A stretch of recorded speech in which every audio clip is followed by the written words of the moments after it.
காணாமல் போன கோவில் பூசாரியின் மனைவி கரூரில் மீட்கப்பட்டுள்ளார். உதவி புரிந்த இஸ்லாமிய தம்பதிகளுக்கு மனம் உருகி நன்றி தெரிவித்ததுடன் மனைவியை அழைத்துக் கொண்டு கோவை சென்றார். இந்த ஒரு நிகழ்வு இந்து முஸ்லிம் ஒற்றுமையை மெய்ப்பிக்கும் வகையில் இருந்துள்ளது.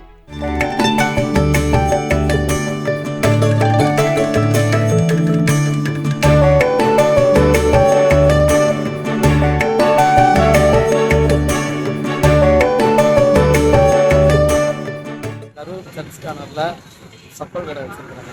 ஓல்டு ஜிஹெச் மெயின் ரோட்டில் கடை வச்சுருக்காங்க. காலையில் நான் வர்றப்ப 9 மணி இருக்கவங்க வர்றப்ப இவங்க இங்கிட்டையும் அங்கிட்டும் கிழக்கையும் மேற்கையும் தெற்கையும் போயிட்டு இருந்தாங்க. வாங்கம்மான்னு கொஞ்சம் நேரம் கழிச்சு கூப்பிட்டு வந்தாங்க. அதுக்கப்புறம் போனாங்க. அதுக்கப்புறம் வந்தாங்க. வந்தோடனே என்னம்மா ஏதுன்னு கேட்கும்போது பசிக்குதுங்கன்னு சொல்லி கேட்டாங்க. உடனே நான் காப்பி வாங்கிட்டேன். அப்புறம் மறுபடியும் சாப்பிட்டுட்டு போயிட்டாங்க. போயிட்டு 4 மணிக்கிட்ட வந்தாங்க. வந்த உடனே என்னம்மா எங்கம்மா போகணுன்னு கேட்டதுக்கு இந்த மாதிரி தெரியலைங்க அப்படின்னு சொல்லி அவங்க சொன்னாங்க. நான் என்ன சொன்னேன், இருங்கம்மா காப்பி வாங்கிட்டு வரமா அப்படின்னேன். இல்லைங்க எனக்கு பசிக்குது அப்படின்னு சொல்லி சொன்னாங்க. உடனே சாப்பாடு கிடைக்கிறதுக்கு ஆள் அனுப்பிச்சுட்டேன்.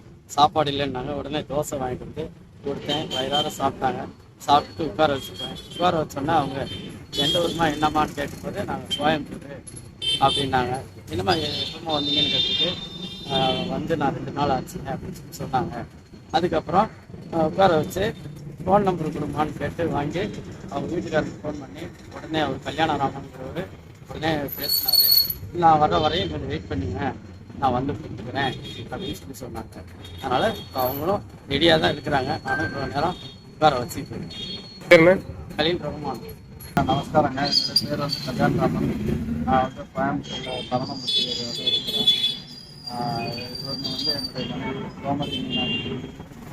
கடந்த 2 தினங்களாக வந்து நான் வச்சுருக்காங்க. அதாவது 20/11/2024 புதன்கிழமை ஞாயிற்று தான் இட்லி மாவு அரைச்சிட்டு வரேன்னு சொல்லிட்டு போனவங்க திடீர்னு வீட்டுக்கு வரல.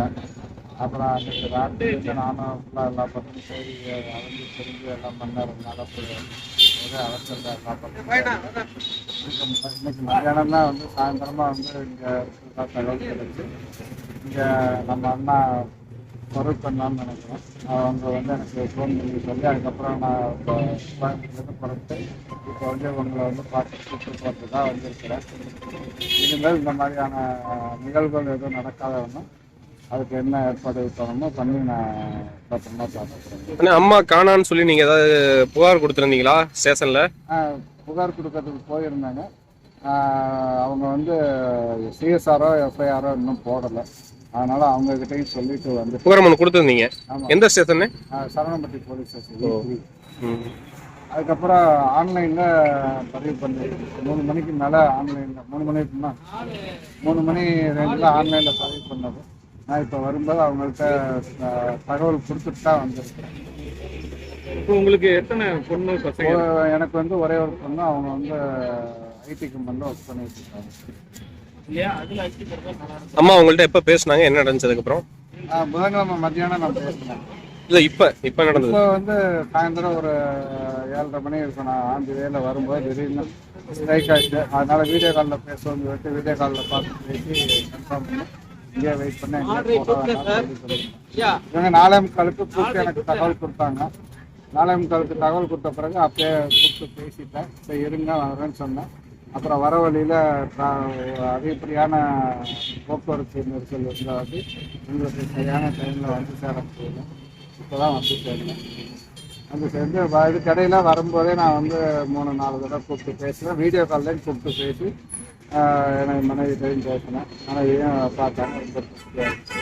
எங்கேயும் போக வேண்டாம், இங்கே இருக்க சொல்லி அறிவுறுத்தினேன். அதன்படி இருந்தாங்க.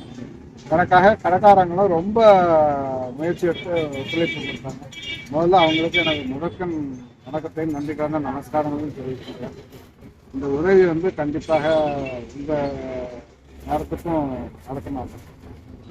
ரொம்ப நன்றி. செய்திகளை உடனுக்குடன் தெரிந்து கொள்ள உடனே சப்ஸ்கிரைப் பண்ணுங்க.